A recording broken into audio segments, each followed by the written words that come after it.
આજે તો અહીંયા સારું છે કે રાજેશભાઈએ તમને બધા મિત્રોને ભેગા કરી એવા કાર્યક્રમનું આયોજન કર્યું છે કે જેમાં બધાને સમજણ પડે ને મજા આવે. અમારા અમદાવાદમાં હમણાં એક નવી સ્ટાઇલ નીકળી છે, ના સમજણ પડે એવા પ્રોગ્રામ રાખવાની. વાણિયાઓ મુશાયરા ગોઠવે, વાણિયાઓને ઉર્દુ સાહિત્યના બાપે માર્યા વેર, બધા ઢેબરા લબ્બા લઈ લઈને આવ્યા હોય, ઓડિયન્સમાં બેન ઢેબરા ખાતા હોય. અને ઉર્દુનો કલાકાર તો પાછો લખનૌથી બોલાયેલો, જાણે ગુજરાતમાં કોઈ હોય નહીં. કલાકાર સ્ટેજ ઉપર આવ્યો, ऑडियंस બધા વાણિયા ઢેબરાવાળા. पहले शुरू કર્યું કે गौर कीजिएगा, कार्यक्रम की शुरुआत में मैं कुछ उर्दू शेरों शायरियां पेश करूंगा, बाद में कुछ नज़में होगी, कुछ गज़लें होगी. गौर कीजिएगा. शुरू કર્યું, સાંભળજો. कि मैं जब पीने गया था मैं खाने में तो मैं की बदबू आती थी, मगर जब पी के निकले बाहर तो जन्नत नजर आती थी. कि नहीं पीते तो हम कहीं मौसम नहीं पीते, कि नहीं पीते तो हम कहीं मौसम नहीं पीते, मगर जब बैठ जाते हैं तो किसी से कम नहीं पीते. कि मैं घुस गया था पायखाने में मैं खाना समझकर, पायखाना मीन्स रेस्टरूम टॉयलेट. कि मैं घुस गया था पायखाने में मैं खाना समझकर, और उठा लिया लोटा लगा लिया मुंह पे पैमाना समझकर. कि शाम ढली तो शराब पी ली, शराब पी ली तो रात कट गई. कि शाम ढली तो शराब पी ली, शराब पी ली तो रात कट गई. सुबह उठकर हिसाब किया तो हिसाब देकर गांठ फट गई. एक મંદિરના કે મસ્જિદના ઓટલા ઉપર બેઠો બેઠો એક જણ દારૂ પીતો હતો. એને જોઈને પેલા પૂજારીએ મોઢું બગાડ્યું, પેલા મુલ્લાએ મોઢું બગાડ્યું કે stupid, do you know what are you doing? આ જગ્યાએ ચોદ્યા દારૂ પીવાય? तो बोले जो दारू पीतो ताने मुल्लानो को पुजारी ने हाथ पकड़े तो करा, है खुदा के बंदे, अरे खुदा के बंदे, अगर ताकत है तेरी इबादत में तो ये मस्जिद को हिला के बता, अगर ताकत है तेरी इबादत में तो ये मंदिर को हिला के बता, वरना बैठ मेरे संग 2 घूंट पी और मस्जिद को हिलती देख, मंदिर को हिलता देख. चुदा तारी भक्ति में जे ताकत नहीं, आ 2 पेग में जे पी बधु हमणा हलवा मंडी छे.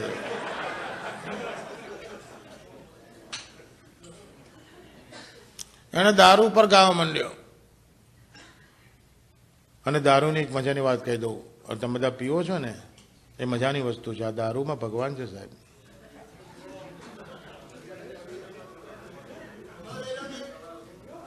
સાંભળજો, સાંભળજો, બધી જુદી જુદી જાતના તમે દારૂ પીવો છો.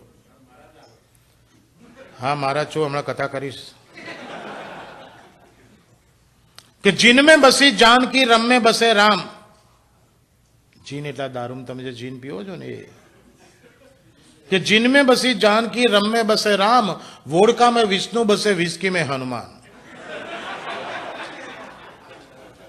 कि जिन में बसी जानकी रम में बसे राम, वोडका में विष्णु बसे विस्की में हनुमान. किस किस शराब को छोड़े यारो, किस किस शराब को हम छोड़े यारो, जब हर बोतल में है भगवान. તમારા બૈરું જો દારૂ છોડવાની વાત કરતી હોય ને તો યાદ રાખીને સંભળાવી દેવાનું, કોઈ મગજમાં નહીં જોઈએ. બહેન છો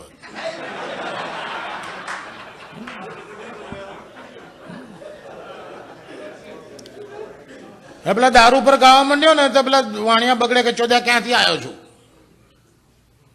તો કે લખનઉ છે. ક્યાં આવ્યો છે? ભાન છે? કે અમદાવાદ. અમારે અહીંયા નશાબંધી છે, ચોદ્યા અમારો અમુક દારૂન ગાય છે.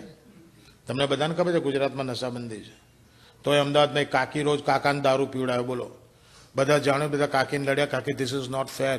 હિન્દુ નારી, હિન્દુ પત્ની તો કોને કહેવાય કે વર પીતો હોય એને સમજાવી પટાઈને બંધ કરાવે, અને તમે કાકાને પીવડાવો છો તો કાકી કહો માથાકૂટ નહીં કરવાની. તારા કાકાનું પીવડાવો છો પણ મને ફાયદો છે. કે તમને શું ફાયદો છે? કે પીધા પછી તાર કાકો મને પડોશીનું બૈરું સમજે છે.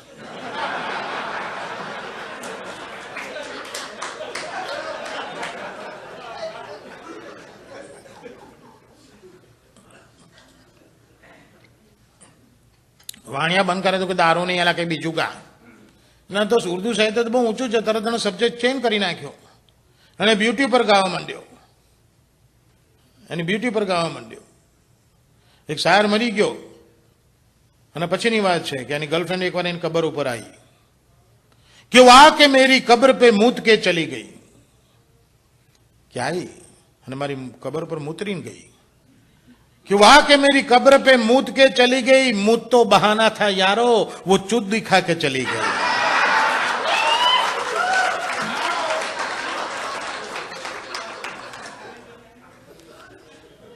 एक शायर બહુ હેન્ડસમ એક્ટર જેવો અને ગર્લફ્રેન્ડ ફિયાન્સી કાળી દિવસે દિવસે સુકાતી જાય તેના કાલાપન ઉપર એને બે લીટી લખી कि ये कालापन तुम्हारा ये फरिश्तों की भूल नहीं है, ये कालापन तुम्हारा ये फरिश्तों की भूल नहीं है, वो तो तिल बनाने बैठा था और शाही फिसल गई।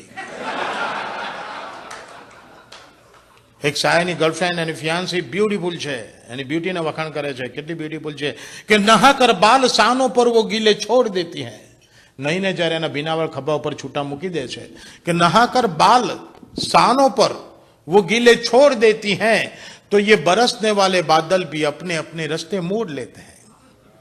એની બ્યુટીને વધારે વખાણ કરે છે કે તું આટલી બધી બ્યુટીફુલ છું, આજે પૂનમની રાત છે, તારા વાળ ઓળવા માટે બાલ્કનીમાં ના જઈશ, ગેલેરીમાં ના જઈશ कि बाम पर न जाना कभी तू शब मेहताब में, कि बाम पर न जाना कभी तू शब मेहताब में, कि ये चांदनी गिर जाएगी तो मैला बदन हो जाएगा।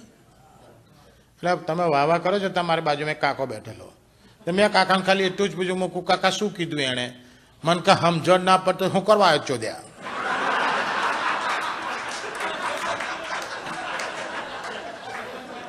જાણે બધું સમજી ગયો હે। મેં કીધું કાકા ને આમ તો બધી સમજણ પડી પણ બામ એટલે ખ્યાલ ના આવ્યો। મન કે એટલી સમજણ નહીં પડી ડોફા કે પેલા બૈરું બહુ દેખાવડું છે, એમ કે માથે બોમ ના લગાવીશ, નહીતર કપાળ કાળું પડી જશે ને ગાલે એમને એમ રહેશે। ઢેબરું ખાવું છે? મૂકું નહીં ખાવું, તમે ખાવ, હું જતો રહું, હું જતો રહ્યો। પણ જેટલું ઊંચું આપણું ઉર્દુ સાહિત્ય છે ને એટલું જ ઊંચું આપણું ગુજરાતનું લોક સાહિત્ય છે, સૌરાષ્ટ્રનું લોક સાહિત્ય છે। એક ગરબો ગયા વર્ષે લંડનમાં ગવાયો ને તે ગરબો પત્યા પછી એક ભાઈ મારી જોડે બબાલ થઈ ગયા અને મારી જોડે ડિબેટ કરવા આવ્યા। અહીં બેઠેલા ખબર છે લંડન વાળા ગુજરાતી બોલે કેવું બોલે? આઈને મને કહેતી કે ભાઈ this is all bloody bullshit બાના। મેં કહું કેમ? મેં કે આવું કંઈ ગરબો હોતો હશે કે દૂધે તે ભરી તણાવડીને મોતીડે બાંધી પાળ, ઝીલણ ઝીલવા ગયા હતા ને ગરબે ઘૂમવા ગયા હતા। દિનકપી બાના તમે કોઈ દી જોયું દૂધનું તળાવ? માની લો 2 મિનિટ કે દૂધનું તળાવ છે તેને મોતીની પાળી કરાય? દિનકરભાઈ દૂધનું લેક હોય ને તો એને સિમેન્ટ કોન્ક્રીટની પાળ કરવી પડે, અંદરની સાઈડે ગ્લેસ ટાઇલ્સ લગાવવા પડે, ઉપરથી કવર કરવું પડે, ટેમ્પરેચર મેન્ટેન કરવું પડે, નહીતર 4 કલાકમાં દૂધ ફાટીને દહીં થઈ જાય। મેં કહું કાં કહો તમે દૂધની દુકાનવાળા છો, કાં કહો રેફ્રિજરેશન એન્ડ કન્ડિશન વાળો, કાં કહો બિલ્ડિંગ કોન્ટ્રાક્ટર છો, મેં કહું તમે ગમે તે હવે ભાઈ આ ગુજરાતના કે સૌરાષ્ટ્રના જે કવિએ ગરબો લખ્યો ને લખતા તો લખી નાખો, પણ એ વખતે ખબર નહોતી કે મારા ગરબામાં ભણેલા ઘણા માણસો પણ હું મિસઅન્ડરસ્ટેન્ડ કરશે, નહીં સમજી શકે। એ બેઠા બધા ગરબો સાંભળેલો છે ને, ગરબો કેવી રીતે લખાયો છે, જો આપણું સાહિત્ય કેટલું ઊંચું છે, લોક સાહિત્ય। દૂધે તે ભરી તલાવડીને મોતીડે બાંધી પાળ, ગરબો બહુ જૂનો છે। આ ગરબો કેવી રીતે લખાયો છે, બહુ મજાની વાત છે કે સૌરાષ્ટ્રના એક ગામમાં એક બાઈ નવરાત્રના ટાઈમમાં એના છોકરાને ઘોડિયામાં હૂતું મૂકીને ગરબે ઘૂમવા ગયેલી અને ગરબે ઘૂમતા ઘૂમતા ઘૂમતા ઘૂમતા ઘૂમતા રાતના 12, 12:30, 1, 2, 2:30, 2:30 વાગે એની માને યાદ આવ્યું કે 6 મહિના નાના છોકરાનું ઘોડિયામાં હૂતું મૂકીને ગરબે ઘૂમું છું। 2:30 વાગે માના છોકરું યાદ આવ્યું એટલે માં દોડતી દોડતી ઘીરે આવી અને ઘીરે આવીને જુએ તો છોકરું ઘોડિયામાં રાડું નાખે, ઉલાળા મારે। માને તો નાના 6 મહિના નાના બાળને ભૂખ્યું મેલીનું ગરબે ઘૂમતી હતી। માએ ધડ દઈને ઘોડિયામાંથી છોકરાને કાઢીને પોતાના ખોળામાં લીધો અને પોતાના પોલકાનો એટલે બ્લાઉઝનો એક પીસ ઊંચો કરીને પોતાનું સ્તન બહાર કાઢી અને નાના છોકરાને ધવડાવવા માંડી, પોતાનું ધાવણ ધવડાવવા માંડી। અને જ્યારે એના નાના છોકરાના મોઢામાં પોતાનું સ્તન દીધું તેના ગળામાં જે મોતીની માળા પહેરેલી એ મોતીની માળા એના સ્તનની આજુબાજુ ગોઠવાઈ ગયેલી। હવે મોતીની માળા એના સ્તનની આજુબાજુ ગોઠવાઈ ગયેલી અને છોકરું ધાવતું હતું। આ દ્રશ્ય જોઈને રાતના 3 વાગે એના બારણામાં ઉભેલો વર આ ગાય છે કદુદત ભરી તળાવડીને મોતીડા બાંધી પાળ રે ઝીલણ ઝીલવા ગયા તા કે ગરબે ઘૂમવા ગયા તા। આ આપણું લોક સાહિત્ય છે।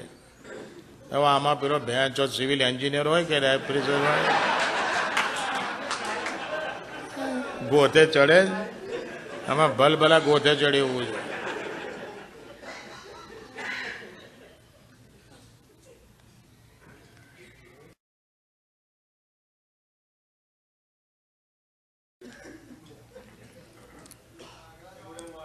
એક બાપુ છે ને શિકાર કરવા જાય, 1 કલાક કાંટો નાખીને બેસી રહે, 1 કલાક બેચો માછલી જ ના પકડાય. બાજુમાં એક પટેલ આવ્યો, આંગળી વળી ફાટકથી માછલી પકડી લીધી, થેલીમાં નાખીને જઈ ગયો. બાપુ કાલે લે કે આપણે 150 કલાકથી અહીંયા ગુડાણા છીએ ને આપણા માછલા નહીં આવતા, ના સુધીનો આંગળા કરીને માછલા કાઢે લે. તો બીજે તે પાછા બાપુ આવ્યા, કલાક કાંટો નાખ્યો, ના આવ્યો. પટેલ આવ્યા, આંગળી નાખીને માછલું પકડીને જતા રહ્યા. બાપુ કે કાલ તો પૂછવું જ પડશે એને. ત્રીજે દિવસ પૂછ્યું કે પટેલ ઉભો રહે, હા હું કલાકથી બેવું છું કાંટા નાખીને, મારે માછલી આવતી નહીં, તું જ કે આંગળા નાખીને કઈ તો માછલા કાઢે.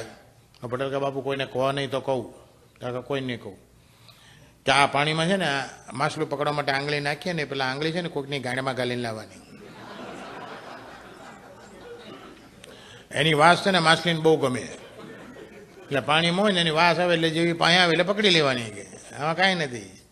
બાપુ કાલે લે આ તો આવ સીધું. ચોથેથી બાપુ નીકળે કે આપણે આ કાંટા બાટા લેવા જ નહીં, આપણે પટેલવાળી કરો. તો બહાર નીકળ્યા અને થોડુંક આ બેંચો ગાલવી ક્યાં, એમના વાઈફ ગાર્ડનમાં કામ કરતા હતા, વાંકો વળીને કંઈ કુંડામાં ખોતરતા હતા. બાપુએ ઘાઘરો ઊંચો કરીને દર ગતિ આંગળી ભરાવી, એટલે એમના વાઈફ કે પટેલ આ 3 દીથી શું તમે ગાંડમાં આંગળા કરો.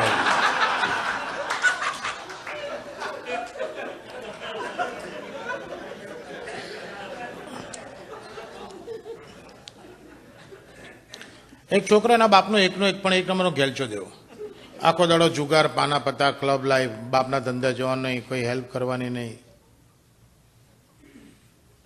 એટલે એકવાર એની માએ કીધું બેટા પપ્પાનો બિઝનેસ ના ગમતો હતો, પપ્પા ગુજરી જાય પછી આપણે વેચી નાખીશું. તારા જેવો જોન છોકરો પપ્પાને હેલ્પ ના કરે, આખો દાડો બેસી રહે, એ ના સારું લાગે. બેટા તું એકવાર તો પપ્પાને બિઝનેસમાં જા, કે પછી તને ના ગમે જ ના જતો. એ કીધું કે ઓકે ચાલ કાલ ડેડીને કહેજે કાલ હું જઈશ. મેં કીધું છોકરાએ હા પાડી છે કાલે આવવાનો છે. તો બાપો ખુશ થઈ ગયો કે હો કાલે મારો સન આવે છે, પ્લાન્ટ મેનેજર, પ્લાન્ટ ઓપરેટર, બધાને કીધું કે એવરીબડી શુડ બી એલર્ટ, કે he should be treated nicely, કાલે આખી ફેક્ટરી આપણે બતાવી છે. એ છોકરો એટલે બાપો અને પેલો જનરલ મેનેજર અને પ્લાન્ટ મેનેજર અને ઓપરેટર અને 5-6 જણનું દાડું ફેક્ટરીની વિઝિટમાં નીકળ્યું. તો છોકરો બાપા કે જો બેટા આ જે પહેલો પ્લાન્ટ છે આપણો, આ મોટું ડ્રમ દેખાય છે, ડ્રમમાં પાઇનેપલ નાખી દેવાના, સ્વિચ દબાવો, પાઇનેપલ ક્રશ, એના બિયા છોડ્યા બહાર, પાઇનેપલ જ્યુસ તૈયાર સીધું પાઇપમાં જાય ને સીધા ટીન ભરાઈ જાય ને એને લેબલ લાગી જાય, સીધા કાર્ટન પેક થઈ જાય, આપણે કશું જ નહીં કરવાનું. This is all fully automatic machinery, આપણે સ્વિચ જ દબાવવાની. આ બીજો પ્લાન છે ટોમેટો જ્યુસનો છે, આ મોટા ડ્રમમાં ટામેટો નાખી દો, સ્વિચ દબાવો, ટોમેટો ક્રશ, બિયા છોડ્યા બહાર, ટોમેટો જ્યુસ તૈયાર થઈને સીધા ટીન ભરી જાય. આ ત્રીજો પ્લાન છે નોનવેજનો છે, હમણાં જ આપણે નવો નાખ્યો છે, 1.5 મહિનો થયો. આ મોટું ડ્રમ દેખાય છે એમાં ડુક્કર નાખી દેવાનું, ભૂંડ, પીગ, સ્વિચ દબાવો, ભૂંડ ક્રશ થઈ જાય અને હાડકા ચામડા ઓટોમેટિક છૂટા પડી જાય અને મટનનો સૂપ તૈયાર થઈને સીધો પાઇપમાં બહાર જઈ અને ટીન ભરી જાય, લેબલ લાગી જાય, કાર્ટન પેક થઈ જાય, બધું ઓટોમેટિક, આપણે ખાલી સ્વિચ જ દબાવવાની, કાંઈ જ નહીં બીજું. છોકરાના દિમાગ ગેલચો થયું એ ધીસ ઇઝ ઓકે ડેડી, પણ આપણી પાસે પપ્પા એવું કોઈ મશીન નથી કે જેમાં સૂપ નાખીને સ્વિચ દબાવીએ તો ભૂંડ બહાર નીકળે. ના બાપા કેવું મશીન છે ને આપણે ઘેર, તો કે આપણે ઘેર કહ્યું કે તારી માનો ભોસડો,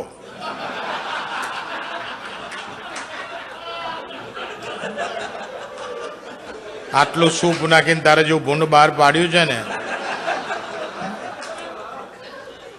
ભોસડીના ઊંધા ઊંધા સવાલો કરે છે.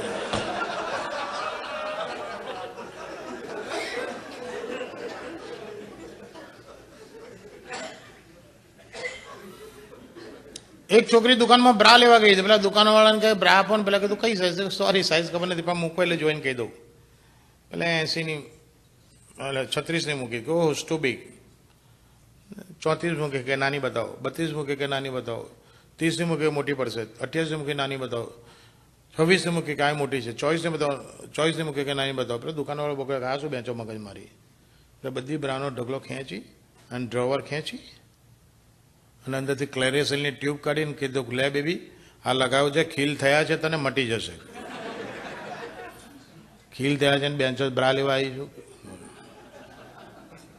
અને એકવાર આ ભાઈ છે ને જેમના હાથમાં ગ્લાસ છે, આ કાંડા ઉપર આશીષ ને, હા એ દુકાને જઈને કે પેલી છોકરી કાઉન્ટર ઉપર કે કોન્ડમ હાલો, તો પેલી કે કઈ સાઈઝ, ઓ સાઈઝ નથી ખબર, આ ડોન્ટ વરી કે આવો અંદર, અને પાછળ લઈ ગયા ઘાઘરો ઊંચો કરીને ગાલવા દીધું. અને પેલી આને કીધું 6 ઇંચ. તો કે હા, કે કેટલી આપું? તો કે ડઝન આપ. ડઝન લઈને બહાર નીકળ્યો. ત્યાં એને પેલો અતુલ મળ્યો.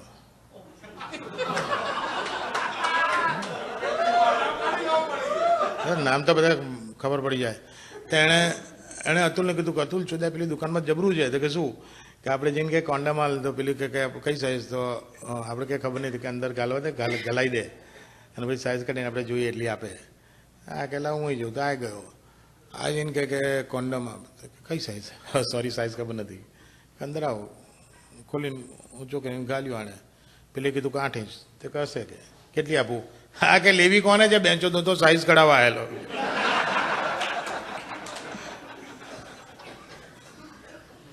એક માણસ દવાની દુકાન જઈને કે કોન્ડમ આપો. પેલા ઇન્ડિયાની નિરોધ આપી. તો કે કેટલાની છે? કે 5 રૂપિયાની 5.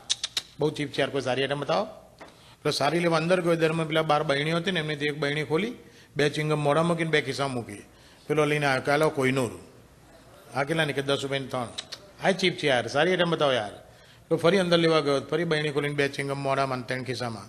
પેલો ફરી લઈને આવ્યો કે આ લઈ જાઓ, કે આ fiesta dotted scented made in Japan. કે આ કેટલાની? તો કે 25 રૂપિયાની. કે કેટલી આવે? કેટલી? કે 3. બહુ મોંઘી છે યાર. ભાઈ કે યાર તમારે લેવું છે કે નહીં? કે પથ્થર ચોદો જો મોંઘી બતાવું છું, હારી બતાવું છું, મોંઘી લાગે છે, સસ્તી ગમતી નથી. You make up your mind, you want to buy it or not? Sure, I want to buy it, make it reasonable. 22 રાખ, હું લઈ લઉં. પેલો કે ના સાહેબ, અહીંયા પેકેટે 2 રૂપિયા અમને માલ મળે, એમાં 3 ઓછા કરું. પણ કે તમારે લઈ જવી હોય તો હમણાં મારી સ્પેશિયલ ડીલમાં લઈ જાઓ. તો કે શું છે ડીલ? તો કે 25 આપીને 3 લઈ જાઓ, અઠવાડિયામાં વાપરેલી પાછી લાવો, 10 રૂપિયા રિબેટ. તો કે શ્યોર? તો કે હા, અઠવાડિયામાં આપી જવાની. તો કે શ્યોર. તો પેલો લઈ ગયો ને અઠવાડિયામાં 3 પાછી લાવ્યો. પેલા ચેક કરી લીધું ને પછી ડ્રોવર ખેંચીને 10ની નોટ કાઢીને આપી. પેલું કે એક્સક્યુઝ મી, કે તમે વાપરેલી પાછી લો છો તો તમે એને રીઓપન કરીને, રીવોશ કરીને, રીપેક કરીને વેચો છો? પેલો કે ના ના ચોદ્યા, અમે એની ચિંગમ બનાવી બારી બહેણી મૂકીએ છીએ.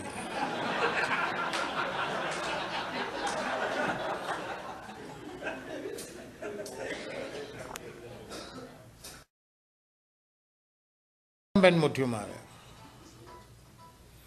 એમાં પછી મુઠ્ઠીઓ પતી જાય ને એટલે કોન્ડમ કાઢી ગાંઠમાંની ઘરમાં તાર હતા ને એની ઉપર ભરાઈ જાય.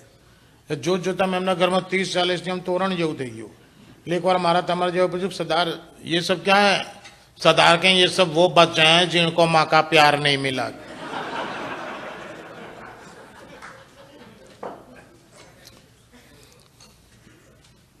એક ક્રિશ્ચન નન પ્રેગ્નન્ટ થઈ ગઈ. પહેલા તો નન પ્રેગ્નન્ટ થાય એ જ ઓડ કહેવાય.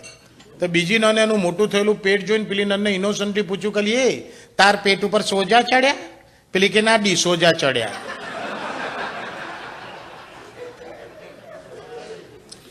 હવે જે આવે છે this one of the top 10. 4 નન મરીને ઉપર ગઈ, 4 નન. એટલે ભગવાન પૂછ્યું કોણ છો ને અહીંયા કેમ ઉભા છો સ્વર્ગના ગેટ ઉપર? પેલી કે અમે નન છીએ અને અમે મરી ગયા છીએ એટલે અમે સ્વર્ગમાં આવીશું એવું સમજીને અમે અહીંયા ઊભા છીએ. ભગવાન કે શ્યોર, તમે નન હશો તો તમે સ્વર્ગમાં જશો, પણ સ્વર્ગમાં મારે તમારી કેટેગરી નક્કી કરવા માટે તમને કંઈ પૂછવું પડશે. તમારાથી પૃથ્વી ઉપર તમે નન હતા એ દરમિયાન તમારાથી ખોટું, ખરાબ, જાણે અજાણે, ભૂલી ચૂકે થઈ ગયું હોય તો તમારે મારી પાસે કન્ફેસ કરવું પડશે અને તમારા કન્ફેશન ઉપર હું તમને સ્વર્ગમાં રૂમ આપીશ, કેટેગરી આપીશ. તો પહેલી નનને પૂછ્યું તારે કંઈ કન્ફેસ કરવું છે? પેલી કહા તો કે શું? કે મેં એકવાર ચર્ચમાં છે ને ફાધરનું લોડું જોઈ લીધેલું. ભગવાન કે આ પાપ તારી આંખથી થયેલું છે. The scene was made by your eyes. આ પાપ તારી આંખનું છે. એટલે પાટલ હોલી વોટરનો પોન્ડ છે, ત્યાં જા અને તારી આંખો ધોઈ નાખના પવિત્ર થઈ જા. પેલી હોલી વોટરના પોન્ડમાં આંખ ધોવા ગઈ. બીજીને પૂછ્યું તારે કંઈ કન્ફેસ કરવું છે? બીજી કહા કે શું? કે મેં એકવાર ચર્ચમાં ફાધરનું લોડું પકડી લીધેલું. કે આ પાપ પણ તારા હાથથી થયેલું છે. તું હોલી વોટરમાં જઈને તારા હાથ ચોખ્ખા ધોઈ નાખ, હાથ પવિત્ર કરી નાખ, તું બી કેટેગરીમાં જા. બીજી હાથ ધોવા ગઈ ને તો ત્રીજી ને ચોથી ઝઘડે. તો ભગવાન કંઈ ઝઘડવાનું નહીં, જે પ્રોબ્લેમ અહીં આવીને મને મારી પાસે આવીને કહો. એટલે 2 જણીઓ પાસ આવીને એટલે ચોથી ભગવાનને કે ભગવાન આ ત્રીજીને હું ક્યારની કહું છું કે હવે હોલી વોટરથી જો તું તારી ગાંઠ ધોવાની હોય તો હું એનાથી કોગળા નહીં કરું.